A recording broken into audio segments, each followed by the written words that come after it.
Nobody screamed when the first Drexy fell. The small gray merchant simply slid off his chair and hit the floor of the food court like a bag of wet sand. His two companions laughed, thinking he had too much fermented nectar. Then the second one collapsed. Danny Reeves dropped his ladle. He had run Mom's Kitchen for 3 years on Orbital Station Harmony 7. 3 years of serving watered-down Earth food to aliens who found human cuisine too intense. 3 years of safe, boring, approved recipes. Until today. The Drexy merchants had walked into his stall an hour ago. 3 small beings with gray skin and large black eyes. They were known across the galaxy as adventurous eaters, willing to try anything from any world. "We want real human food," the leader had said. His name was Kala. "Not the weak versions you serve to frighten species. We have eaten lava worms from Pyrrha 6. We have consumed living crystal from the Shatter Moons. Your Earth food does not scare us." Danny had tried to refuse. He explained that human food contained compounds that affected other species in strange ways. The Galactic Collective had approved only modified versions of Earth recipes. Kala had laughed. "We have researched your cuisine, chicken soup. It is given to sick humans, to children. How dangerous can sick human food be?" Against his better judgment, Danny had prepared his grandmother's recipe. The real one. Fresh chicken, vegetables, herbs, and love. The same soup his grandmother had made when he was sick as a child. The same soup he made for his daughter Dara when she caught the flu. The Drexy had loved it. They called it the most wonderful thing they had ever tasted. Warm, savory, comforting in a way they had never experienced. Kala said it made him feel safe for the first time in his life. 20 minutes later, they started dying. Station security arrived fast. Blue-skinned Cory officers sealed off the food court while medical teams rushed the 3 Drexy to the emergency ward. Danny stood frozen behind his counter, still holding the pot of soup. Station Master Bryn pushed through the crowd. The tall Cory administrator looked at Danny with 4 cold eyes. "Human, what did you serve them?" "Chicken soup," Danny whispered. "Just chicken soup." "2 of them are dead, the 3rd is barely alive." Bryn gestured to his officers. "Arrest him." They put Danny in energy cuffs and led him through the food court. Hundreds of aliens watched. Some hissed.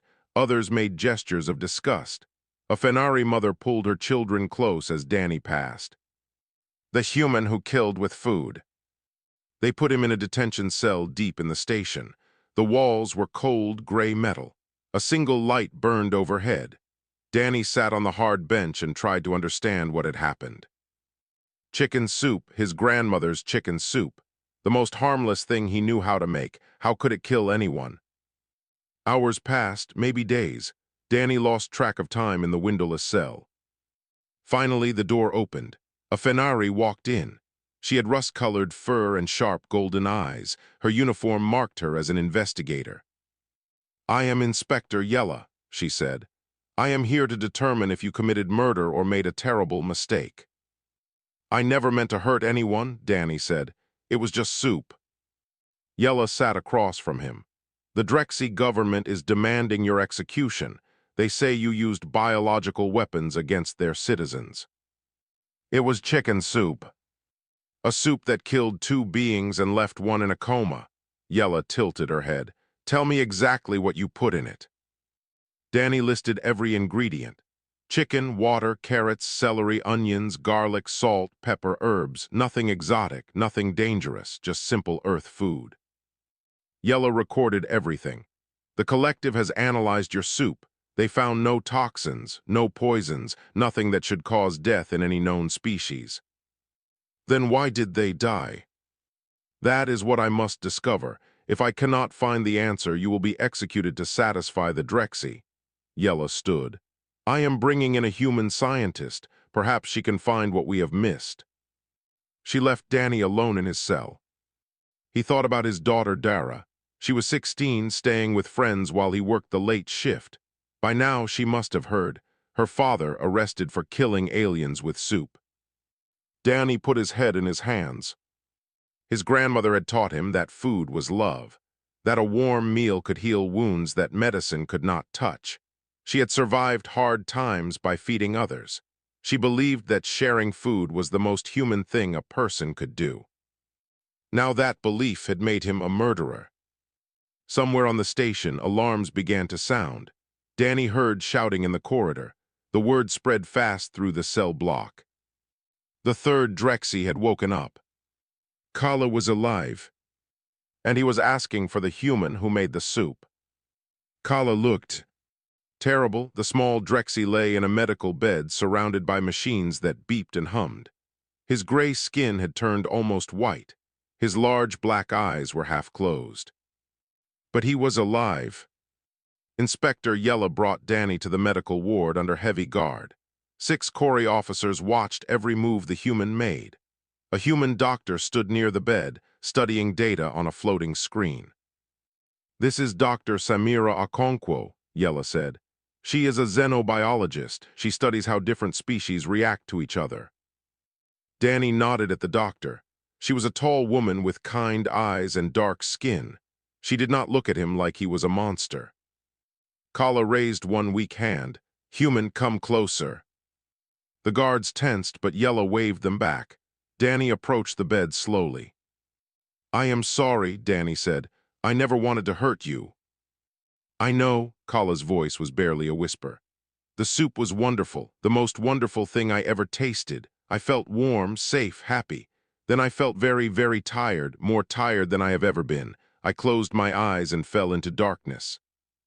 Dr. Okonkwo leaned forward. "Can you describe the tiredness? Was it painful?" "No, it was peaceful, like sinking into warm water. My body wanted to stop. My mind wanted to stop. Everything wanted to rest." Kala looked at Danny. "Is this what humans feel?" Danny thought about falling asleep after a big meal, the comfortable heaviness, the slow drift into dreams. "Yes, we call it food coma. It happens when we eat warm, filling food. Our bodies want to sleep." Dr. Okonkwo's eyes went wide. "Sleep, of course." She turned to her screen and began typing rapidly. "What is it?" Yella asked. "Drexy do not sleep," the doctor said. "They rest through meditation. Their bodies never fully shut down. They have no natural sleep cycle. No dreams, no unconsciousness." "This is true," Kala said. "Sleep is something we have only read about. Other species do it, but we never understood why."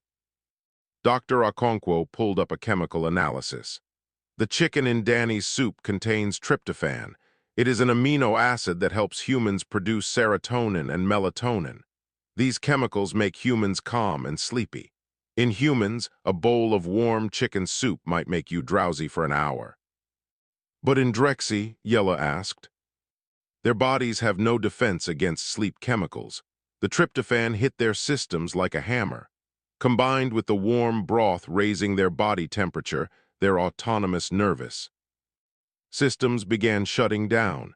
Their bodies tried to sleep for the first time ever. Danny felt sick, and they did not know how to wake up.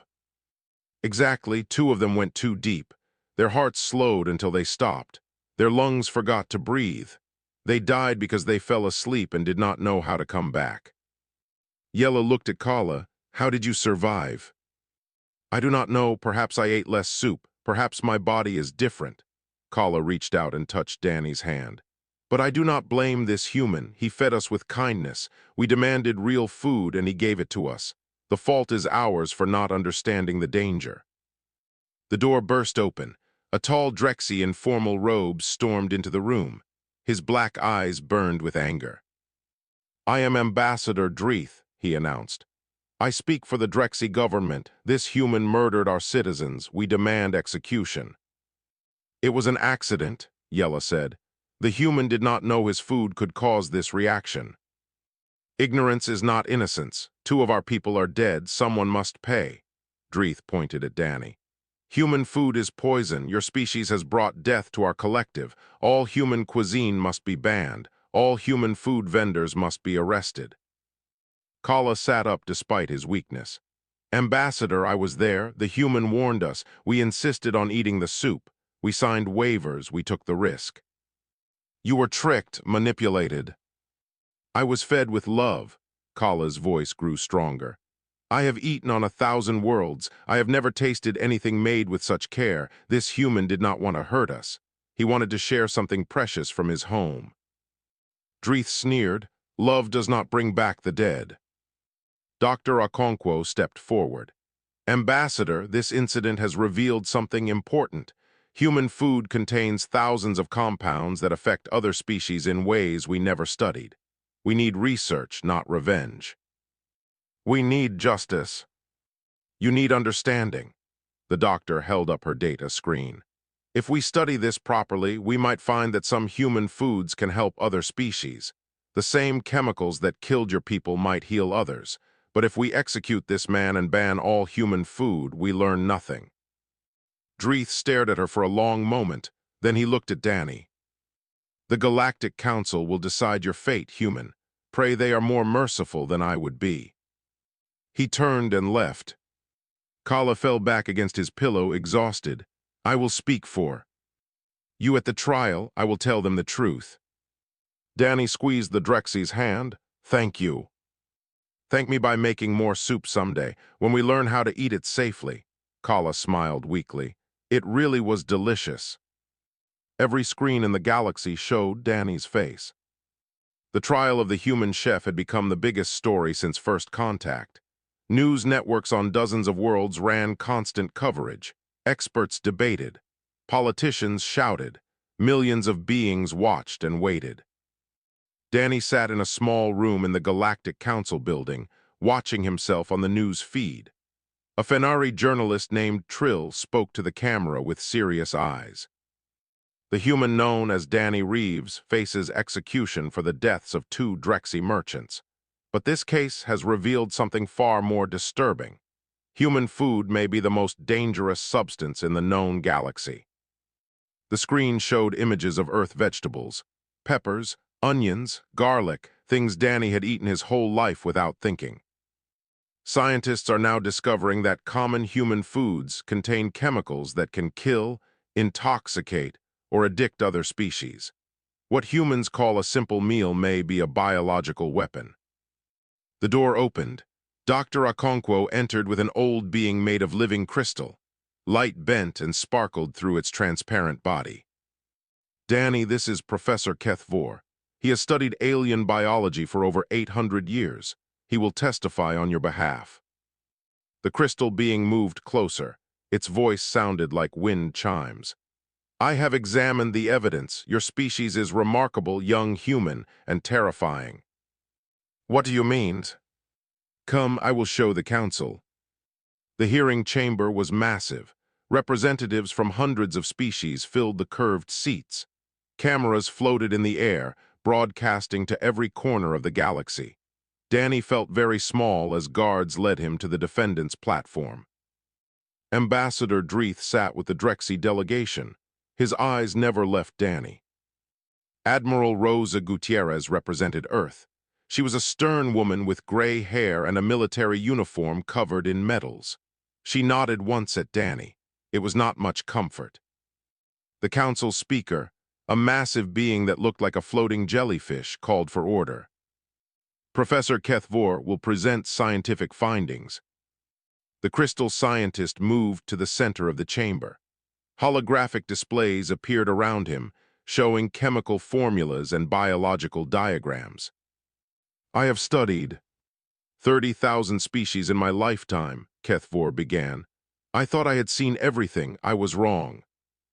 He gestured, and images of common Earth foods appeared. Human cuisine contains over 10,000 compounds that affect other species in dramatic ways. Let me give you examples. A red pepper appeared on the screen. Capsaicin, the chemical that makes human food spicy. To humans, it causes a mild burning sensation. To Fenari, it causes immediate cardiac arrest.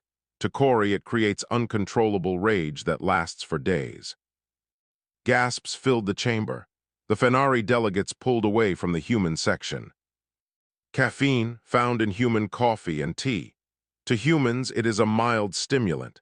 To most galactic species, it is a combat drug more powerful than anything in military stockpiles.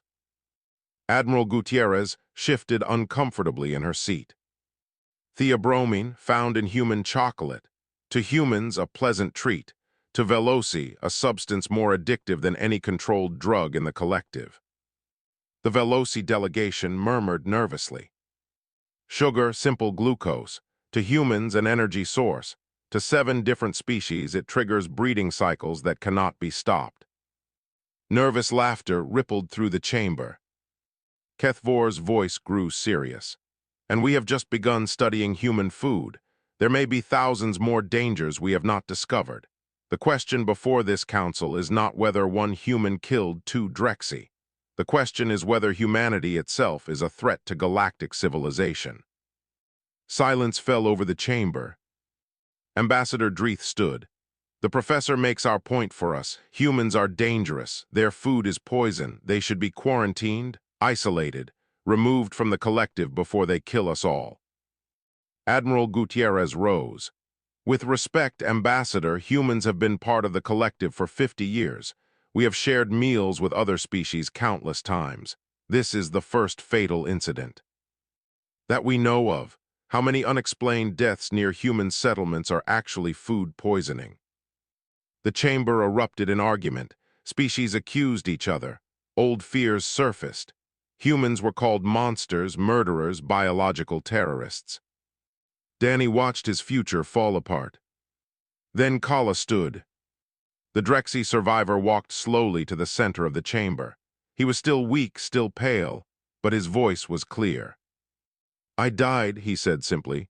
For a few moments my heart stopped. I experienced what humans call death, and in that darkness I felt something I have never felt before. Peace, real peace, the kind that comes from letting go. The chamber went quiet. The soup did not poison us. It gave us a gift we were not ready to receive. It showed us sleep, dreams, rest, things my species has never known. Kala looked at Danny. This human did not try to kill us. He tried to comfort us, and I believe that with proper research his food might help my people learn to sleep, to dream, to finally rest. Ambassador Dreeth stared at Kala in shock. You defend the man who killed your friends. I defend the man who showed me something beautiful, even if it almost killed me. Kala turned to the council. Do not punish humanity for our own ignorance. Study them. Learn from them.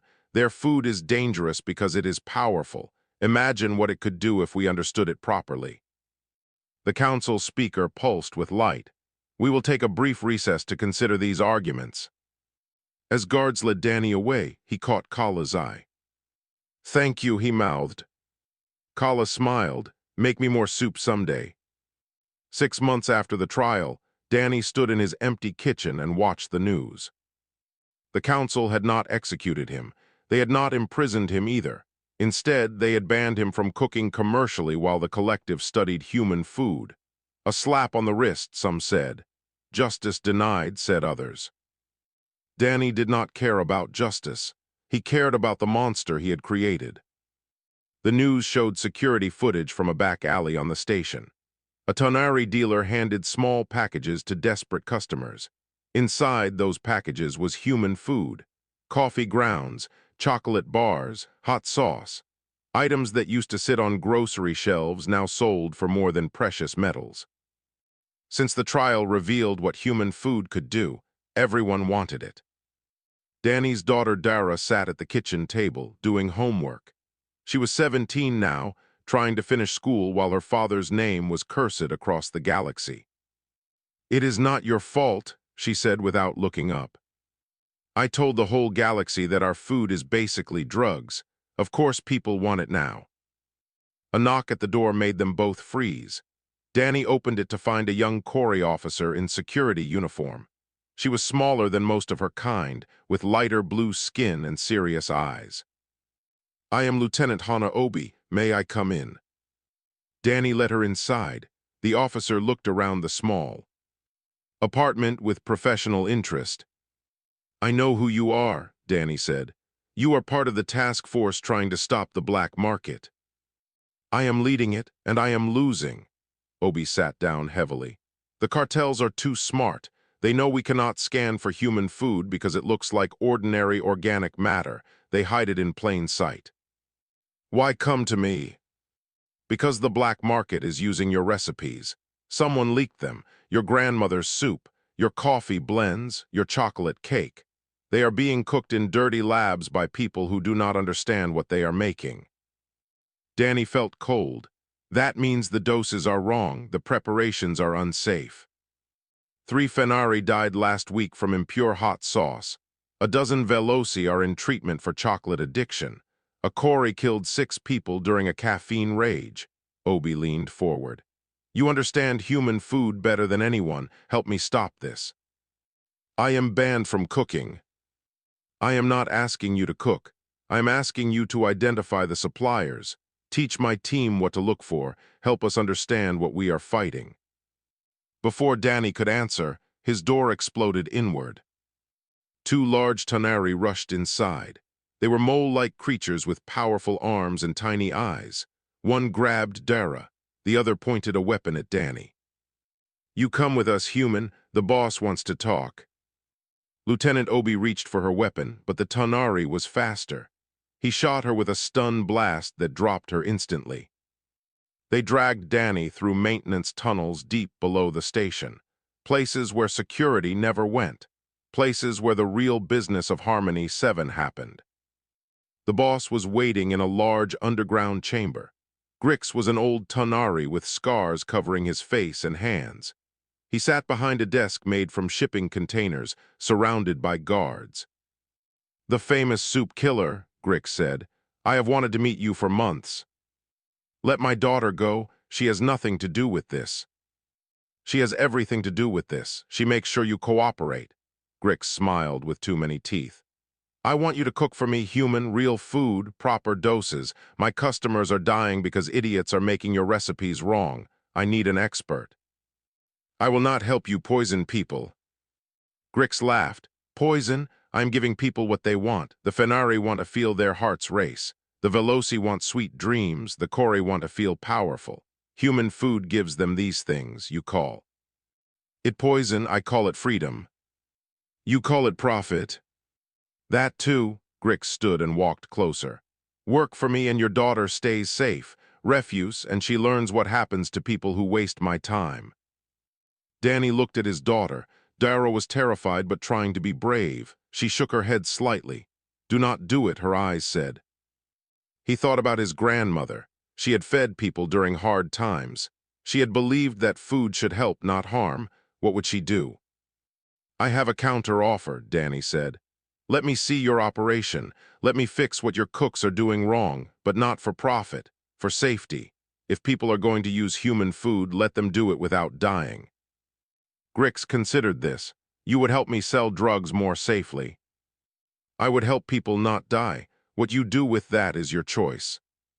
The crime boss smiled slowly. You are an interesting human. Very well. Show me how to make better poison. Danny followed Grix deeper into the tunnels. He would learn their operation. He would find their weaknesses, and then he would burn it all down.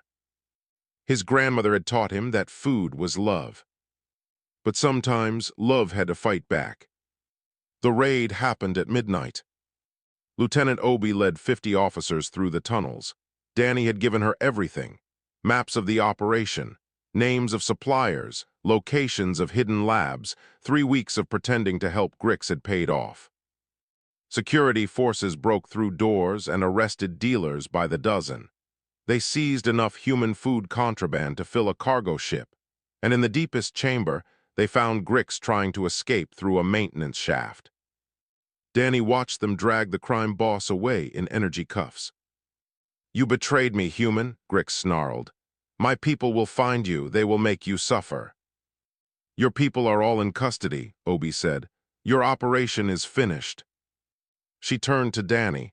Thank you, we could not have done this without you. Danny did not feel like celebrating. Yes, they had stopped one cartel, but the demand for human food was still there. Other criminals would fill the gap. The problem was bigger than any raid could solve. I need to speak to the council, he said. 1 month later, Danny stood before the Galactic Council again. This time, he was not a defendant. He was a petitioner with a proposal. Dr. Okonkwo stood beside him. So did Professor Keth and Kala, fully recovered and wearing formal Drexy robes.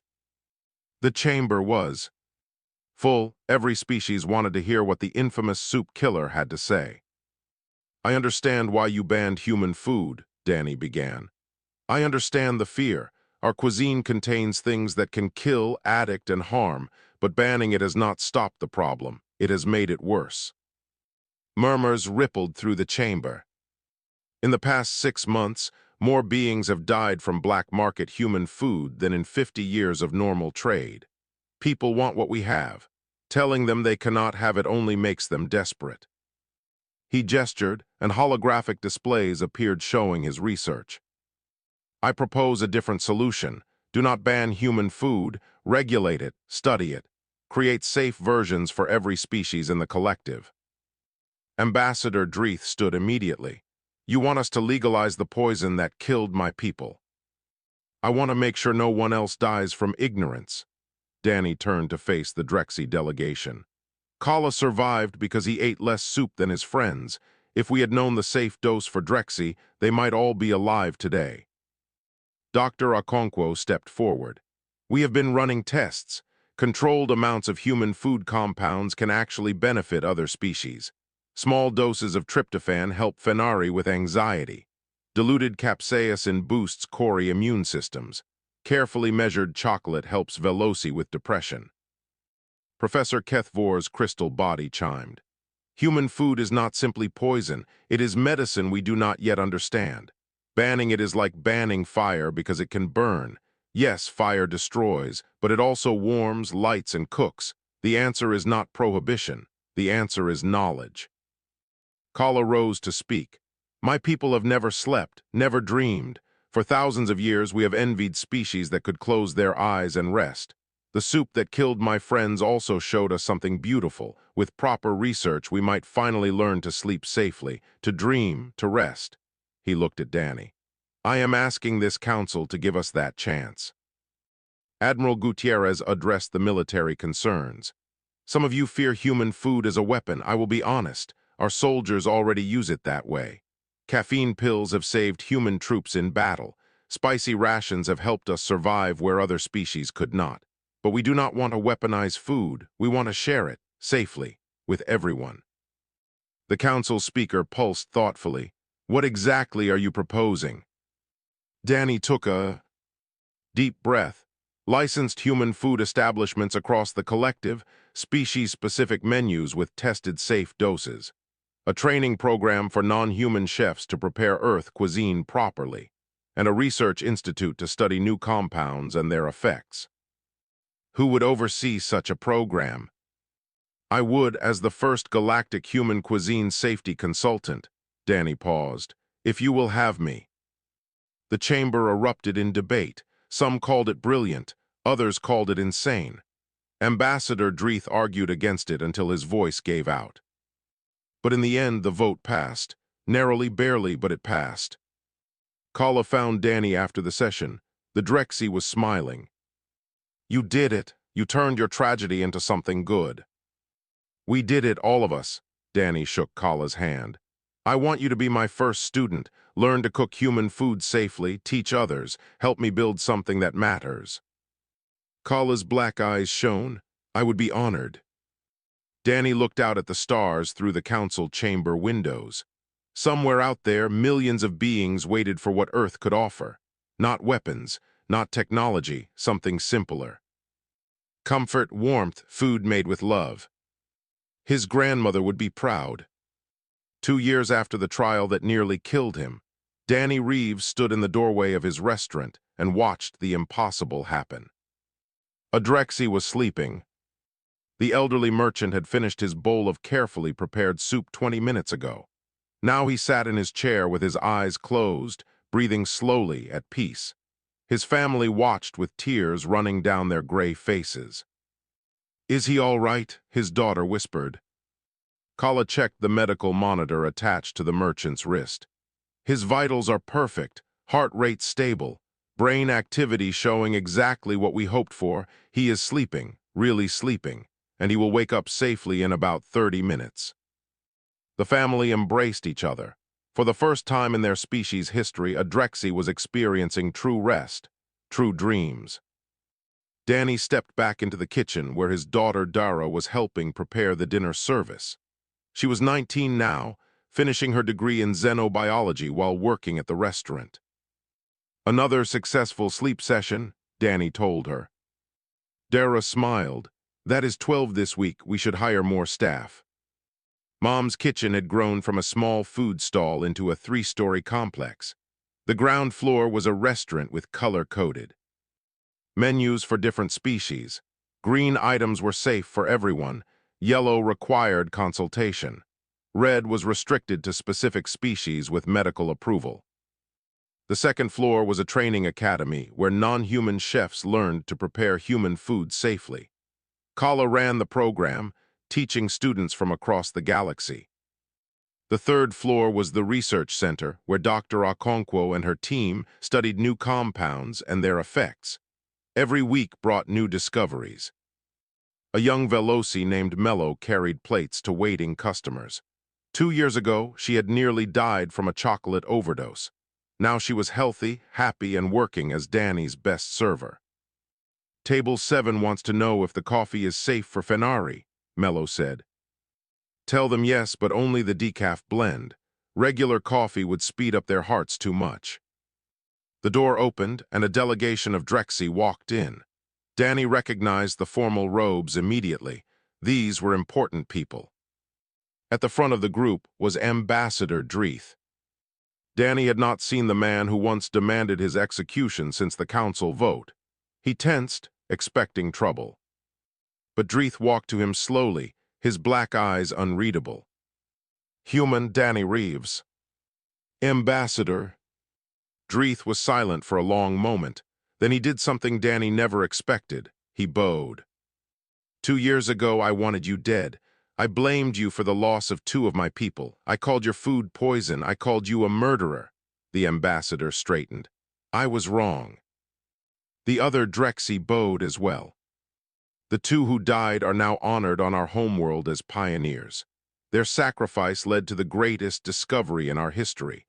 Because of them, because of you, my people are learning to sleep, to dream, to finally rest after millennia of endless waking." Dreeth reached into his robe and pulled out a small medal on a chain. "Our government has awarded you the Star of Drexy, the highest honor we can give to an outsider. You gave us sleep, Danny Reeves. You gave us dreams." Danny took the medal with shaking hands. "I never meant to hurt anyone. We know that is why this gift is so precious. You did not try to change us. You simply shared what you had, and it changed everything." Dreeth smiled, the first genuine smile Danny had ever seen from him. "Now I am told you serve the soup that started all this. I would like to try it." Danny led the delegation to a private table. Kala brought out the soup himself. Carefully calibrated for Drexy biology. Warm, savory, comforting, but safe. Dreeth took his first sip, his eyes closed. A look of peace crossed his face. "So this is what comfort feels like?" he whispered. Later that night, after the last customers left, Danny sat alone in his kitchen. Dara had gone home. The staff had cleaned up. Only the quiet remained. He pulled out his grandmother's recipe card, the original, handwritten 50 years ago in her small kitchen on Earth. The paper was soft with age, stained with cooking splatters. But now the card was covered with additional notes. Safe temperature for Fenari, reduce salt for Kori, substitute these herbs for Veloci, cooking times for 50 different species, all carefully tested and proven. Danny added one more note at the bottom. Drexy, safe serving, verified. The door chimed, a late customer. Danny looked up to see a Drexy child standing in the doorway, holding her mother's hand. The child was small, even for her species, with wide, curious eyes. "Are you the human who makes the dream soup?" the child asked. "I am. My grandmother never slept her whole life. She died tired, always tired." The child stepped forward. "Can I have some soup? I want to dream about her." Danny smiled and stood up from his chair. "Come into the kitchen," he said. "I will teach you how to make it yourself. That way you can dream about her whenever you want." The child's face lit up. Danny took out a fresh pot and began to gather ingredients: chicken, vegetables, herbs, and love. The same recipe his grandmother had taught him, adjusted for a galaxy that was still learning to be comforted. Food was love. That was what his grandmother believed. Now the whole galaxy was starting to believe it too.